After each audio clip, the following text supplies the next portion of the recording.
Epístola de Paulo a Timóteo, capítulo 1, versículo 15. Eu gostaria que se projetasse ali, projeto 2033. Pronto. Você vai decorar esse versículo. E esse versículo você vai usá-lo para evangelizar pessoas, para ganhar pessoas para Jesus. Vamos ver o que diz esse versículo. Vamos lá? Fiel é a palavra e digna de toda aceitação, que Cristo Jesus veio ao mundo para salvar os pecadores, dos quais eu sou o principal. A conversão do maior de todos os pecadores, apóstolo Paulo.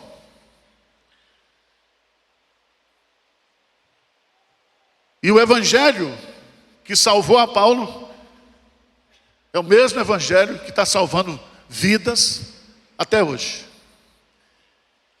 E se Deus quiser, até 2033, nós vamos ganhar milhares de pessoas para Cristo. Essa conversão, ela é tão importante que ela é registrada 3 vezes. Em Atos capítulo 9, o ato da conversão. Atos 22 e 26, o testemunho dessa conversão.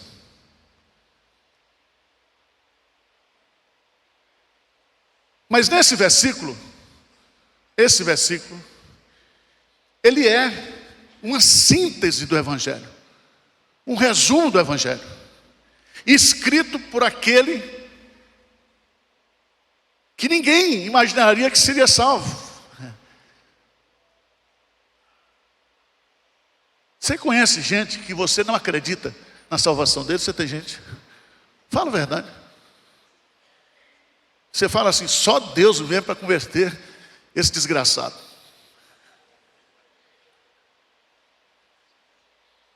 Mas eu queria destacar nesse versículo 3 lições importantíssimas. Primeira lição: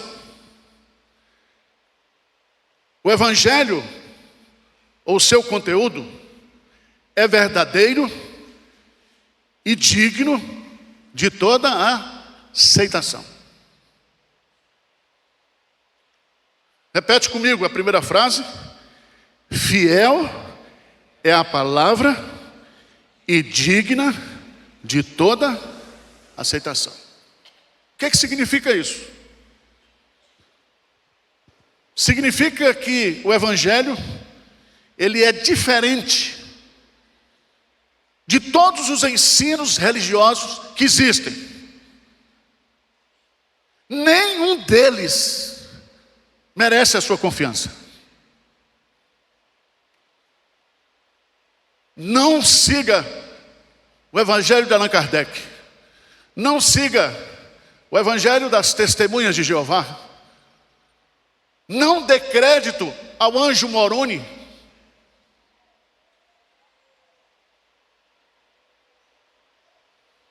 Fiel é a palavra e digna de toda aceitação. O que significa isso? Que o evangelho, ele é totalmente confiável. Por quê? Porque ele é a revelação de Deus. O evangelho não é uma criação humana. O evangelho, como diz Isaías, capítulo 55, resume os pensamentos de Deus, as ideias de Deus, os caminhos de Deus. E não existe caminho do homem para Deus, só existe caminho de Deus para o homem. Ninguém pode chegar até Deus se o caminho não fosse estabelecido exclusivamente na pessoa de Jesus Cristo. Tem gente que diz assim: pastor, eu li um livro que mudou minha vida. Eu pergunto: que livro é esse? Aí fala o título. Mas nenhum livro é capaz de mudar a vida de ninguém, exceto a Bíblia Sagrada.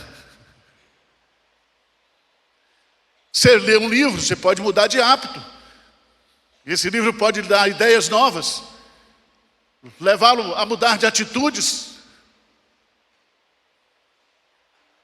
Eu li um livro que eu li para me ajudar: O Poder dos Quietos. Já leu esse livro? Eu falei: esse livro vai me tornar uma pessoa o quê? Quieta. Não conseguiu. Não conseguiu. Dá um pulinho, por favor, lá em Isaías, capítulo 55.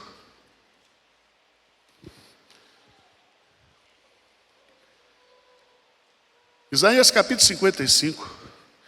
Diz assim: porque os meus pensamentos não são os vossos pensamentos, versículo 8. Nem os vossos caminhos, os meus caminhos, diz o Senhor. Então, Isaías aqui está falando da Bíblia, da palavra de Deus.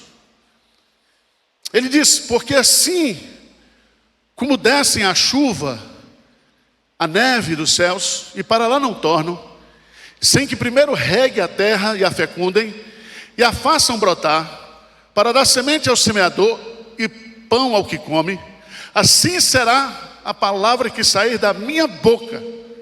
Não voltará para mim vazia, mas fará o que me apraz e prosperará naquilo para que a designei. Então o evangelho que está registrado na palavra de Deus é a revelação de Deus. Desceu do céu. São os pensamentos de Deus, são os caminhos de Deus. E essa palavra, ela é poderosa. Assim será a palavra que sair da minha boca. Não voltará para mim o quê? Vazia, mas fará aquilo que me apraz. A palavra de Deus é poderosa. O evangelho de Deus é poderoso. Então, se existe algo que é digno de toda aceitação, é o evangelho da palavra de Deus. O resto são fábulas. Abra a sua Bíblia, por favor, em 1 de Pedro. 1 de Pedro, capítulo 1.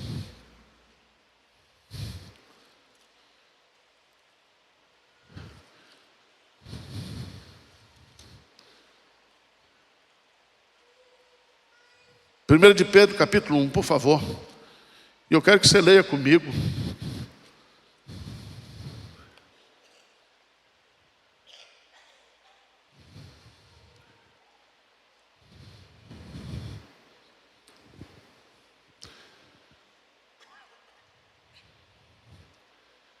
Versículo 23.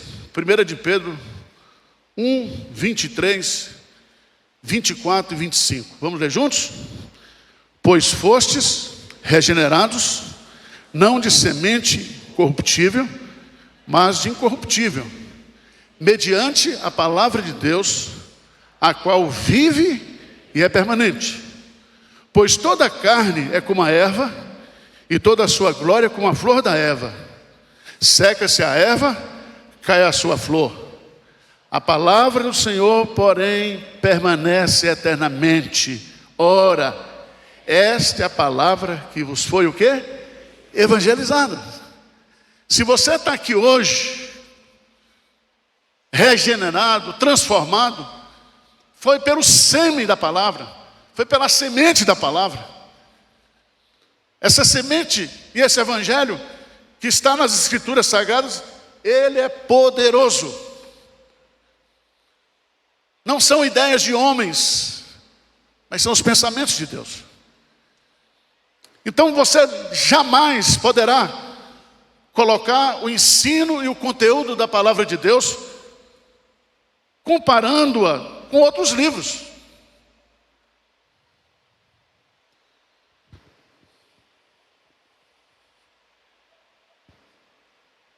Ela traz ensinos diferentes de toda e qualquer religião.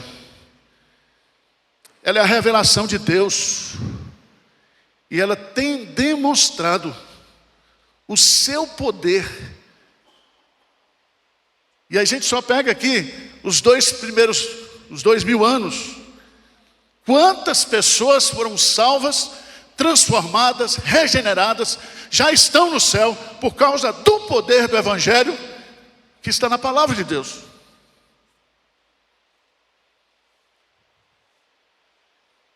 Ela é digna de toda aceitação. Ela tem que ser aceita na sua totalidade, no seu conteúdo, na sua origem. Você não seleciona o que quer a palavra de Deus. O Evangelho, ele tem que ser aceito de forma universal. Esse Evangelho é para todas as nações. Nós vamos ter gente do céu que foi comprada pelo poder do sangue de Cristo. Gente de toda tribo, língua e nação. Então, se você é um vendedor e você não acredita no produto que você está vendendo, você não vai vender nada. Se eu sou pregador do Evangelho, se eu fui transformado pelo poder do Evangelho, eu tenho que crer e dizer para as pessoas: olha, essa palavra é fiel e digna de todo o quê? Aceitação. Mas em segundo lugar, qual é a essência do Evangelho? Fiel é a palavra e digna de toda aceitação. Aí tem 2 pontos, não é isso? Que Cristo, Jesus, veio ao mundo para salvar os pecadores. Se o Evangelho é digno, verdadeiro e digno de toda aceitação, qual é a essência do Evangelho? A essência está aí. Cristo Jesus veio ao mundo para salvar pecadores. Vocês querem que eu desenhe ou está fácil?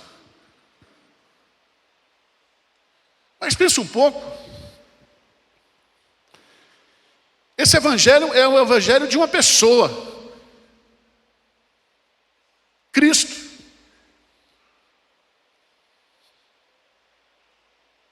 Quando você prega o Evangelho, você prega a pessoa de Cristo para outras pessoas. Para que essas pessoas, elas passem a ter um relacionamento pessoal, vivo e eterno com Cristo. Porque depois que nasce de novo, você não vai morrer mais.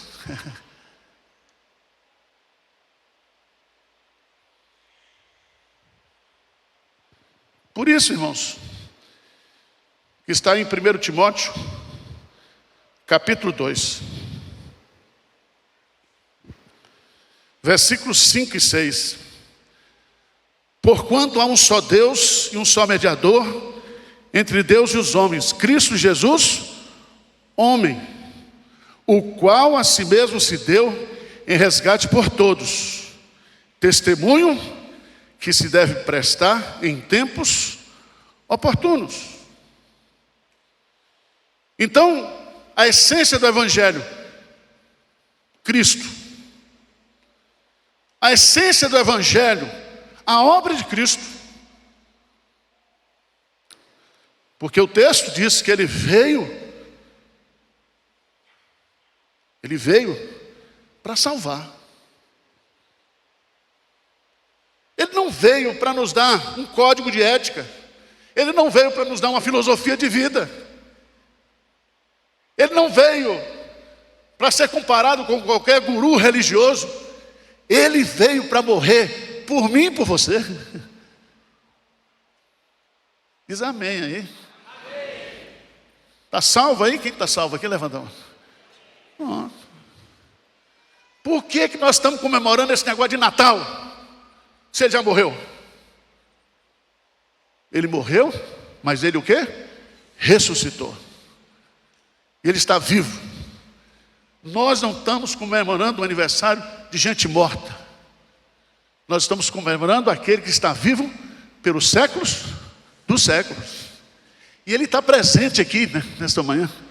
E ele é poderoso para salvar você aqui e agora. O Espírito Santo pode converter você aqui.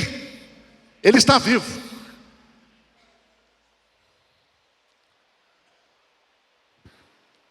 Cristo Jesus veio ao mundo para salvar. É o evangelho de uma pessoa, Cristo Jesus. É o evangelho de uma obra. Ele nasceu, ele viveu entre nós e ele morreu no ano 2033. De lá para cá, esse evangelho está sendo pregado. Porque não há outra obra que poderia substituir a obra de Cristo.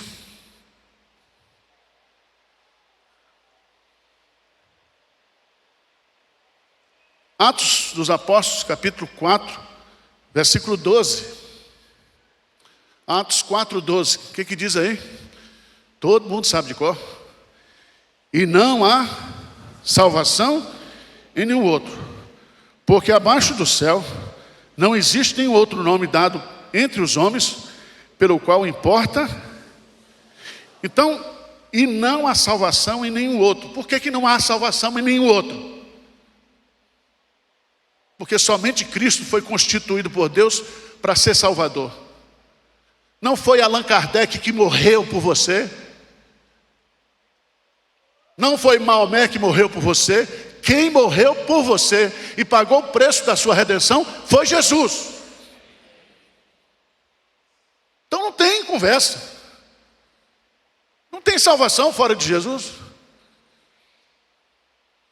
Então, Natal, gente, não é para a gente entupir de comida. Eu já ganhei uns 3 panetones. É bonito isso. Eu gosto. Quem não gosta de comer panetone? Mas eu queria que você entendesse que Natal é a celebração do nosso Salvador. Ele veio aqui para que nós pudéssemos ir para lá. E eu espero que você não vá esse ano. Mas, olha o pé. Todo mundo está com o pé na cova. Ele veio para nos levar para Ele. Ele disse: na casa de meu pai há muitas moradas. E quando estiver tudo preparado, eu volto para buscar vocês. Porque o meu desejo, o que eu quero, é que onde eu esteja, estejais vós também. Esse evangelho, ele tem um destino. É só para pecador. Ele veio salvar o quê? Pecadores. Por isso que enquanto você não se reconhecer um pecador, não se arrepender dos seus pecados e não crer na obra que Ele fez por você, Ele morreu por você, Ele pagou o preço da sua salvação, da sua redenção, o castigo que lhe dá a paz foi colocado sobre Ele.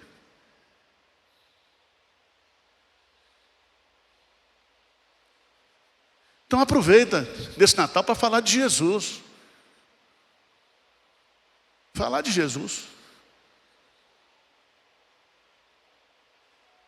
Irmãos, se não tivesse Natal, nós estávamos nas trevas. Se Jesus não tivesse vindo, nós estávamos perdidos. Mas aqueles que viviam na região da sombra da morte, viu o quê? Grande luz.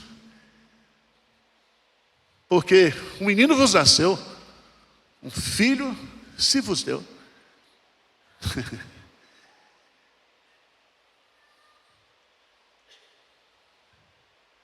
Mateus 10, de 10 a 13. Vamos ler juntos? Mateus 10, de 10 a 13. O que diz lá, gente? Boa. Nem de alforje para o caminho, nem de 2 túnicas, nem de sandálias, nem de... Porque digno é o trabalhador do céu. E em qualquer cidade, ou povoado, em que entrardes, indagai nele quem é digno, e aí ficai até vos retirardes. Ao entrardes na casa, saudai-a. Se com efeito a casa for digna, venha sobre ela a vossa paz. Se porém não for, torne para vós outros o quê? A vossa paz.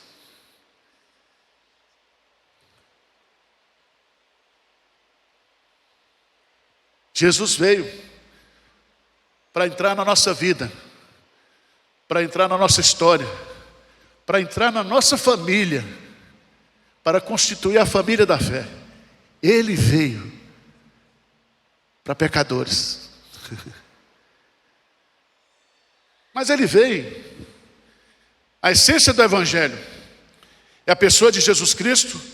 A essência do Evangelho é a obra da encarnação, da expiação e da ressurreição e da ascensão de Cristo.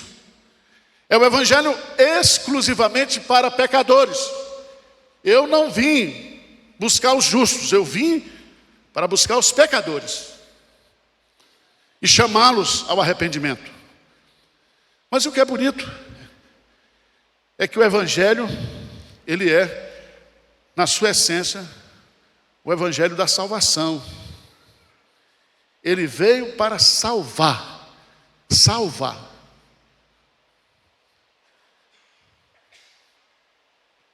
Presta atenção. Ele não veio para salvar metade de você. Porque tem uns crentes que ele acha que a salvação é só uma parte dele. Tem outra que Jesus não entra.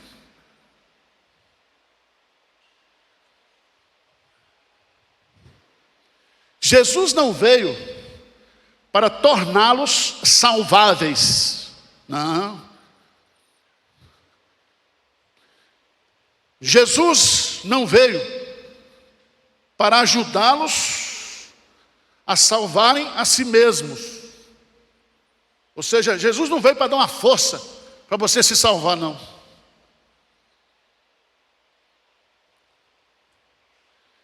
Jesus não veio salvar pecadores por boas obras, por comportamento, por conduta, porque todos pecaram e destituídos estão da glória de Deus. Todos os pecadores são defuntos espirituais. Todos os pecadores vivem segundo as obras da sua carne. Não dá para consertar.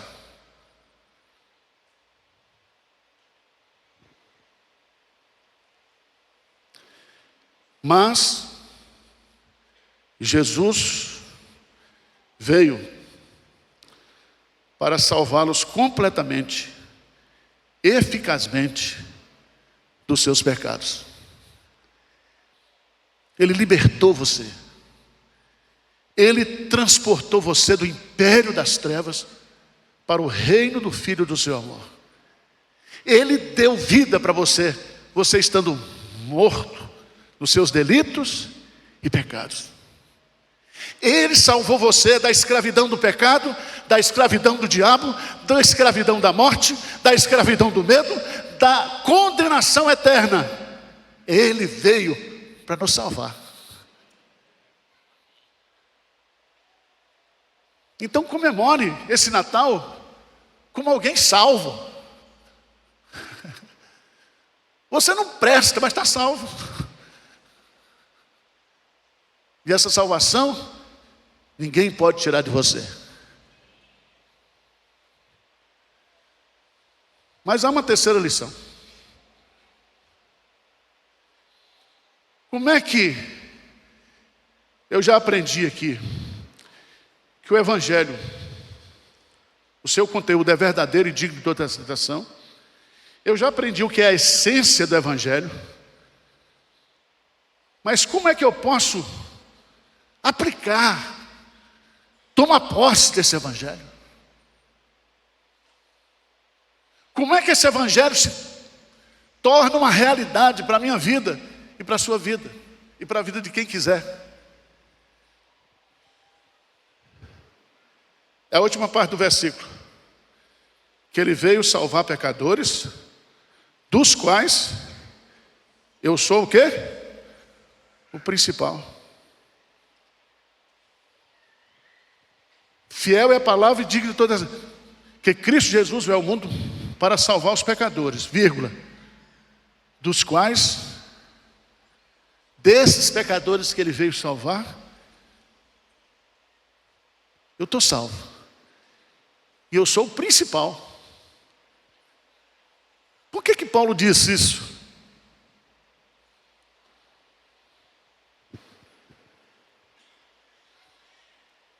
Na língua grega, principal aqui significa o pior.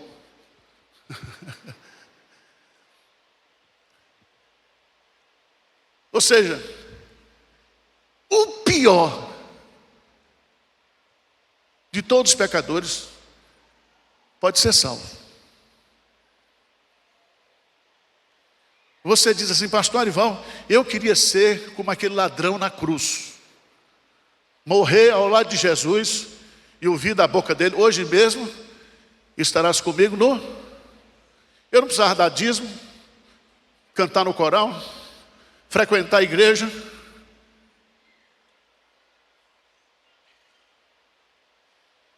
Agora, com aquele currículo, você salvaria aquele cara? Ele estava sendo crucificado, juntamente com o outro, e Jesus no centro. Eles estavam recebendo a punição do Império Romano, porque eles eram homens ruins. Mas Jesus diz, ao ouvir da boca daquele homem, lembra-te de mim, quando entrares no teu reino. Ele já tinha dito, olha, nós estamos aqui, ele disse para o outro ladrão, nós estamos aqui porque nós merecemos estar aqui, mas ele não.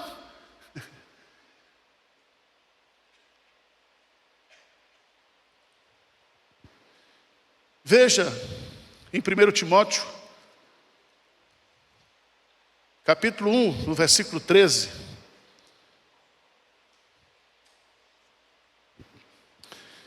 Veja, por favor. Por que Paulo se considera o pior, o principal dos pecadores, o maior de todos? Veja no verso 13 o que ele diz. A mim, que no outro tempo era blasfemo e perseguidor e insolente, mas obtive misericórdia, pois o fiz na ignorância e na incredulidade. Quando você pegar um pecador aí, uma ficha suja, você tem que entender que ele fez isso por causa da ignorância. Não se sinta melhor, não. Não se sinta superior, não. Porque o que está matando hoje a igreja evangélica é achar que nós somos melhores do que os outros.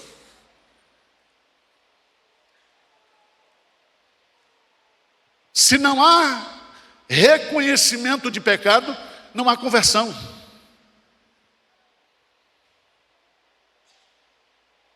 Que farei para ser salvo? Crer no Senhor Jesus Cristo e será salvo tu e a tua casa.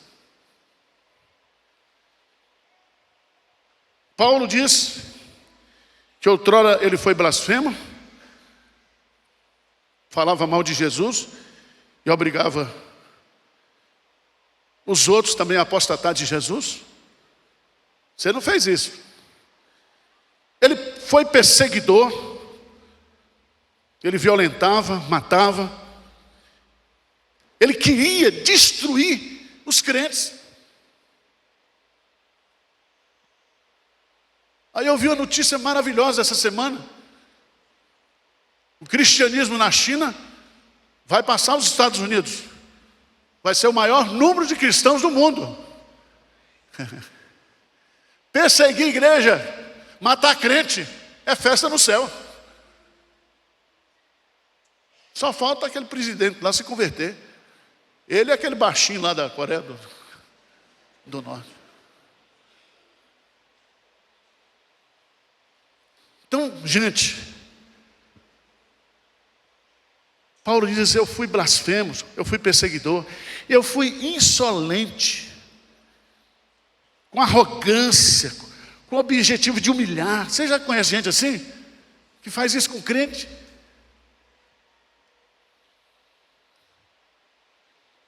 Eu não salvaria Paulo, se eu estivesse no lugar de Deus.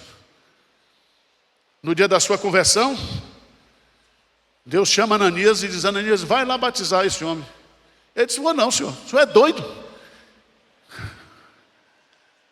Esse homem está matando os cristãos, perseguindo os cristãos, invadindo as casas, destruindo tudo. E Deus diz: esse para mim é um vaso escolhido. Ele vai ser missionário entre as nações. E o pior dos pecadores,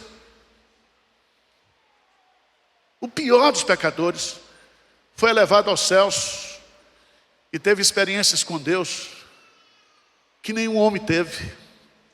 E Deus usou esse, o pior pecador, para escrever 13 cartas inspiradas pelo Espírito Santo. Isso é o Evangelho, irmãos. Isso aqui não é coach, não. É Evangelho. Coach é uma coisa boa, mas não salva. Pode transformar, dar umas ideias boas, pode dar uma ajeitada, mas consertar mesmo é só o poder do Evangelho. Então, vamos pregar esse Evangelho. Você está orando pela conversão de Lula? Você está orando pela conversão de Gilmar Mendes? Cabeça de carecão lá? Só o Evangelho pode mudar. Só o Evangelho pode mudar. Nós não podemos. Jesus diz: cuidado para que vocês não morram nos vossos pecados, mas que vocês morram no Senhor. Morram no Senhor. Amém? Vamos ficar de pé. Estou pregando o Evangelho, tá? Você decorou isso aí? Aí essa semana você vai pegar esse versículo e vai pregar para alguém. Quem topa a parada? O cara vai chegar, como eu cheguei ontem lá no supermercado: Pastor Arival, me dê um uísque de presente. Eu falei: um uísque? Eu sou pastor, me respeite. Mas vai lá, pega lá um mais baratinho que eu vou pagar para você. Mas com uma coisa: você tem que vir para Cristo. Você tem que entregar a sua vida para Jesus. Eu disse: pastor, eu estou desviado. Eu falei: então eu vou suspender o uísque. As pessoas estão querendo Jesus, irmãos. A solução para as pessoas é Jesus. Fica pregando fé reformada. Só fala nisso, fé reformada. Fé reformada não salva. Quem salva é Jesus. Nós somos reformados, cremos e defendemos os princípios da reforma. Mas conhece aquela história? 3 crentes morreram e foram para o inferno. Um era presbiteriano. Aí o Batista gozou com ele. Falou: mas você é presbiteriano? Não era predestinado, eu falei, mas eu fui predestinado para vir para cá. E você, batista, arminiano, por que você está aqui? Ele disse, eu me desviei. E aí tinha um neopentecostal. E o que você está fazendo aqui, neopentecostal? Ele diz, a partir de agora eu decreto que o inferno vai ser céu. Não adianta decretar, já está decretado. Vamos cantar.